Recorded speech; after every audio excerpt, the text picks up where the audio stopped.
ಹುಬ್ಬಳ್ಳಿ ನಗರದ scent Andrews education ಸೊಸೈಟಿಯಲ್ಲಿ ಅಧಿಕಾರಿಗಳು ನಕಲಿ ದಾಖಲೆಯನ್ನ ಸೃಷ್ಟಿ ಮಾಡಿ ಲಕ್ಷಾಂತರ ರೂಪಾಯಿ ಹಣವನ್ನ ದುರುಪಯೋಗ ಮಾಡಿಕೊಂಡಿದ್ದಾರೆ ಅಂತ ಹೇಳಿ ಜಿಪಿಎ ಹೋಲ್ಡರ್ ಚಾರ್ಲ್ ಕೋಟಾರಿ ಅವರು ಆರೋಪ ಮಾಡಿದ್ದಾರೆ. ಈ ಕುರಿತು ಮಾಧ್ಯಮಗಳೊಂದಿಗೆ ಮಾತನಾಡಿದಂತಹ ಅವರು, ಸೊಸೈಟಿಯ ಕಾನೂನುಬದ್ಧ ಅಧ್ಯಕ್ಷರಾದ ಚಂದ್ರಶೇಖರ್ ನೆರಳ್ಳ ಅವರು ನೀಡಿದ್ದ 3 ತಿಂಗಳ ಅವಧಿಯ ಜಿಪಿಎಯನ್ನ ನವೆಂಬರ್ 2025ರಲ್ಲೇ ರದ್ದುಪಡಿಸಲಾಗಿತ್ತು.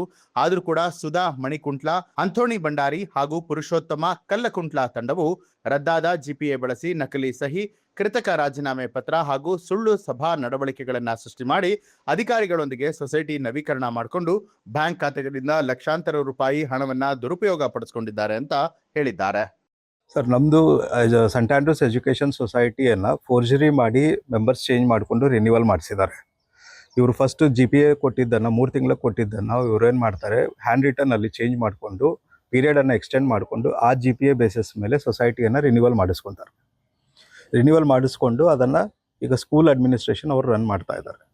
ಮೊದಲಿದ್ದು 3 ಮಂತ್ಸ್ಗೆ ಕೊಟ್ಟಿರೋವಂಥ GPA ಸರ್, ಅದನ್ನು ಇವರು ಎಕ್ಸ್ಟೆಂಡ್ ಮಾಡಿಕೊಂಡು ಅದನ್ನು ರಿನ್ಯೂವಲ್ ಮಾಡಿಸಿ, ರಿನ್ಯೂವಲ್ ಮಾಡೋ ಟೈಮಿಗೆ 3 ಮಂದಿಯನ್ನು ಇವ್ರು ಏನು ಮಾಡ್ತಾರೆ, ಫೇಕ್ ಸಿಗ್ನೇಚರ್ಸ್ ಜೊತೆ ರೆಸಿಗ್ನೇಷನ್ ಕೊಟ್ಟಂಗೆ ಮಾಡಿ ತೋರಿಸಿ ಇವ್ರು 3 ಮಂದಿ ಆ್ಯಡ್ ಆಗ್ತಾರೆ. ಅದಕ್ಕೆ 3 ಮಂದಿ ಆ್ಯಡ್ ಆಗಿ ಈಗ ಅವರೇ ಚೇರ್ಮ್ಯಾನು, ವೈಸ್ ಚೇರ್ಮ್ಯಾನು, ಸೆಕ್ರೆಟರಿ ಅಂತ ಆಗಿ ಈಗ ಅದನ್ನು ರಿನ್ಯೂವಲ್ ಮಾಡಿಸ್ಕೊತಾರೆ. ಈ ರಿಜಿಸ್ಟ್ರಾರ್ ಏನು ಮಾಡ್ತಾರೆ, ಇದನ್ನು ಫೇಕ್ ಡಾಕ್ಯುಮೆಂಟ್ಸ್ ಇದ್ದರೂ ಕೂಡ, ಅದನ್ನು ಜೆರಾಕ್ಸ್ ಕಾಪೀಸ್ ಇದ್ದರೂ ಕೂಡ ಅದನ್ನು ಅಲೌ ಮಾಡಿ ಇವರು ರಿನ್ಯೂವಲ್ ಮಾಡಿ ಕೊಡ್ತಾರೆ. ಇದರಲ್ಲಿ ರಿಜಿಸ್ಟ್ರಾರ್ದು ತುಂಬ ತಪ್ಪಿದೆ. ಯಾಕಂದರೆ ಯಾವುದೇ ಒಂದು ರಿನ್ಯೂವಲ್ ಆಗಬೇಕಾದ್ರೆ ಒರಿಜಿನಲ್ ಡಾಕ್ಯುಮೆಂಟ್ಸ್ ಪ್ರೊವೈಡ್ ಮಾಡಬೇಕಾಗುತ್ತೆ, ಅಟ್ಲೀಸ್ಟ್ ವ್ಯಾಲಿಡೇಟ್ ಮಾಡಬೇಕಾಗುತ್ತೆ. ಅದು ಏನೂ ಮಾಡಲಾರ್ದೆ ಇವರು only basis on the xerox copies ಇವರು ರಿನ್ಯೂ ಮಾಡಿ ಕೊಡ್ತಾರೆ. ಈ ರಿನ್ಯೂ ಮಾಡಿಸ್ಕೊಂಡ ಮೇಲೆ ಈ ಕಾಪಿಯನ್ನು ಇವರು ಕರ್ನಾಟಕ ಬ್ಯಾಂಕಿಗೆ ಸಬ್ಮಿಟ್ ಮಾಡಿ, ಅಲ್ಲಿ ಕರ್ನಾಟಕ ಬ್ಯಾಂಕಲ್ಲಿ ಸೊಸೈಟಿದು ಒಂದು ಅಕೌಂಟ್ ಇದೆ, ಆ ಅಕೌಂಟಿಂದ ಅಮೌಂಟ್ ಟ್ರಾನ್ಸಾಕ್ಷನನ್ನು ಮಾಡ್ತಾರೆ.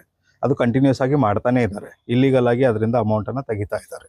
ಇವರು ಆ್ಯಕ್ಚುಲಿ ಮೆಂಬರ್ಸೇ ಅಲ್ಲ, ಇವರು ಫೇಕ್ ಮಾಡಿ ಫೋರ್ಜರಿ ಮಾಡಿ ಮೆಂಬರ್ಸ್ ಆಗಿ ಆ್ಯಡ್ ಆಗಿರೋವಂಥದ್ದು. ಬಟ್ ಬೇಸಿಸ್ ಮೇಲೆ, ಈ ಸರ್ಟಿಫಿಕೇಟ್ ಬೇಸಿಸ್ ಮೇಲೆ ಆ ಟ್ರಾನ್ಸಾಕ್ಷನ್ಸನ್ನು ಮಾಡ್ತಾ ಇದ್ದಾರೆ. ನಾವು ಅದಕ್ಕೆ ಕ್ಲೋಸ್ ಮಾಡಿ ಅದು ಫ್ರೀಸ್ ಮಾಡಲಿಕ್ಕೆ ಲೆಟರ್ ಕೊಟ್ಟಿದ್ದೀವಿ, ಬಟ್ ಅದು ಇನ್ನೂ ಫ್ರೀಸ್ ಆಗಲಿಲ್ಲ. ಇದಕ್ಕೆ ಸಂಬಂಧಪಟ್ಟ ಹಾಗೆ ನಾವು DC ಮೇಡಮ್ ಕಂಪ್ಲೇಂಟ್ ಮಾಡಿದ್ದೀವಿ. ಆಮೇಲೆ ರಿಜಿಸ್ಟ್ರಾರ್ ಆಫೀಸ್ಗೂ ಕಂಪ್ಲೇಂಟ್ ಕೊಟ್ಟಿದ್ದೀವಿ. ಇದೆಲ್ಲ ಫೋರ್ಜರಿ ಆಗಿದೆ, ಈ ಥರ ಆಗಿದೆ, ನೆಗ್ಲಿಜೆನ್ಸಿ ಆಗಿದೆ ಅಂಥೇಳಿ ಇದರ ಮೇಲೆ ಅವ್ರು ಆ್ಯಕ್ಷನ್ ತೊಗೊಂಡು ಈ ಮೆಂಬರ್ಸ್ ಲಿಸ್ಟನ್ನು ಕ್ಯಾನ್ಸಲ್ ಮಾಡಿ 7th of April 2026ಗೆ ಏನು ರಿನ್ಯೂವಲ್ ಕಾಪಿ ಅಂತಂದು ಏನು ಇಶ್ಯೂ ಆಗಿತ್ತು ಅದನ್ನು ಕ್ಯಾನ್ಸಲ್ ಮಾಡಿ ಅದು ಆ್ಯಕ್ಚುಯಲ್ ಮೆಂಬರ್ಸ್ ಯಾರಿದ್ದಾರೆ ಅವರಿಗೆ ಅದನ್ನು ರಿನ್ಯೂ ಮಾಡಿ ಕೊಡಬೇಕು.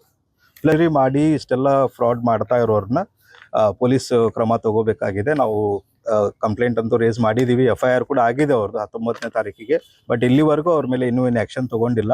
ಅವ್ರು ಸ್ಕೂಲ್ಗಂತೂ ಹೋಗ್ತಾ ಇದ್ದಾರೆ, ಅಲ್ಲೇ ಏನು ಆ್ಯಕ್ಟಿವಿಟೀಸ್ ನಡೀತಾ ಇದೆ. ಬಟ್ ಪೊಲೀಸ್ನವರು ಇನ್ನೂ ಇದ್ರ ಬಗ್ಗೆ ಇನ್ನೂ ಆ್ಯಕ್ಷನ್ ತೊಗೊಂಡಿಲ್ಲ. ಚಾರ್ಲ್ಸ್ ಕೋಟಾರಿ ಅಂತ GPA ಹೋಲ್ಡರ್ ಆಗಿದೆ. ನ್ಯೂಸ್ ಅಲರ್ಟ್, ನಿಮ್ಮಿಂದ ನಿಮಗಾಗಿ.